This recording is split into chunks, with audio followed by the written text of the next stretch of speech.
पसंद जी शादी कंदड़ कराची जी रहवासिन दुआ ज़हरा केस में अहम घबराई थी है। पुलिस केस में चालान सी क्लास करे अदालत में पेश करे छॾियो आहे। चालान जे मतन मूजिब दुआ ज़हरा बयान मूजिब पंहिंजी मर्ज़ी सां पंजाब वई हुई। MLO जी रिपोर्ट मूजिब दुआ जी उमिरि 16 खां 17 साल आहे। चालान में चयो वियो त दुआ ज़हरा खे नंढी उमिरि में अगवा जो ॾोह साबित नथो थिए।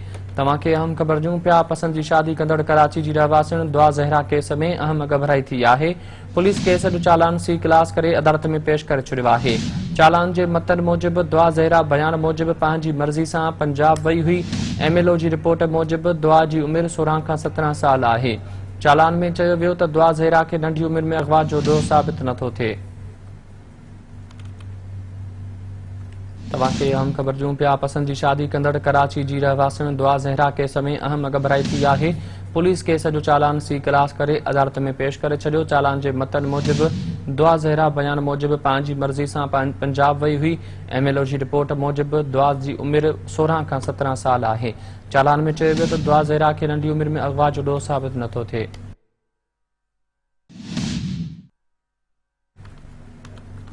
ख़बर ॾियूं पिया तव्हांखे। पसंद जी शादी कंदड़ कराची जी रहवासिन दुआ ज़हरा केस में अहम घबराई थी आहे।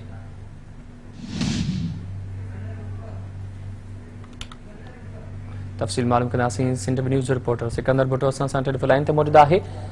सिकंदर, दुआ ज़हरा केस में अहम घबराई थी आहे। पुलिस चालान पेश कयो आहे, छा तफ़सील आहिनि? आज जी यासर दुआ ज़हरा केस में जुडिशियल मजिस्ट्रेट ओभर की अदालत में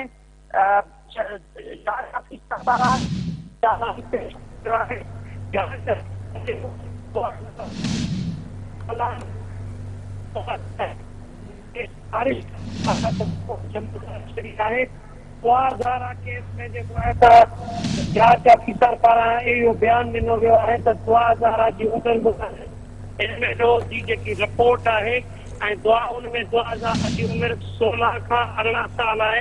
जंहिं मुताबिक़ जेको आहे त दुआ ज़हरा निकाह जेको आहे त उहो लाहौर में थियो आहे ऐं पंजाब में सिंध में जेको आहे त दुआ ज़हरा जो निकाह न थियो आहे। तंहिं करे जेको कानून आहे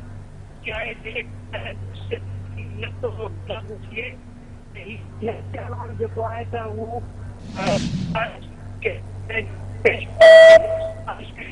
ठीक है। सिकंदर, मेहरबानी, तफ़सील ॾिना।